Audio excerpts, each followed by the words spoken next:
Des centaines de repas par semaine, des milliers de repas par mois, la popote roulante, c'est une vraie machine à nourrir le monde. On est allé voir ça de l'intérieur.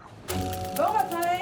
À cette île, ça se passe au Centre d'action bénévole sous la direction de Caroline Gilbert et grâce à un trio de cuisinières, Stéphanie, Sylvie et Linda.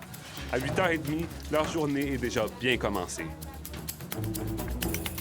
Bien, aujourd'hui, on sert la côtelette de porc à une sauce forestière. Donc, je suis en train de faire une petite sauce champignon forestière. Cette journée-là, 115 repas sont préparés, emballés, comptés, pour être livrés à des aînés à travers la ville. Et ça, c'est le travail des bénévoles. Hop là!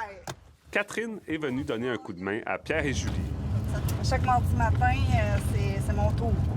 J'essaie de sauver les bonnes personnes. Hey, Sauver ceux qui en ont besoin. je suis pas encore socialiste. Pour eux, la popote roulante, c'est une mission et une partie de plaisir. Ça se taquine pas mal. Et aussi un moyen de rencontrer des gens. C'est sûr qu'il y a des gens qui décèdent, il y a des gens qui arrêtent. Il y en a quelques-uns qui se ravoutent. Ça peut varier, mais là, pour l'instant, depuis plusieurs semaines, on est entre 45 et 50. Là. OK. Ça, c'est seulement leur route à eux. En tout, la popote peut produire jusqu'à 150 repas par jour pour des aînés. Et le fait que ces aînés n'ont pas voulu être filmés pour notre reportage, c'est peut-être un signe qu'il y a encore des préjugés à défaire vis-à-vis de la popote.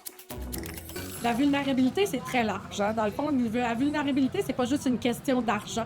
Des fois, on peut avoir beaucoup de sous et demeurer quand même vulnérable parce que notre filet social est mince. Les gens qui reçoivent la bouffe ouvrent la porte puis ils ont un grand sourire. On voit qu'ils attendaient leur repas. Puis ça fait juste un contact. Ça fait du bien de donner.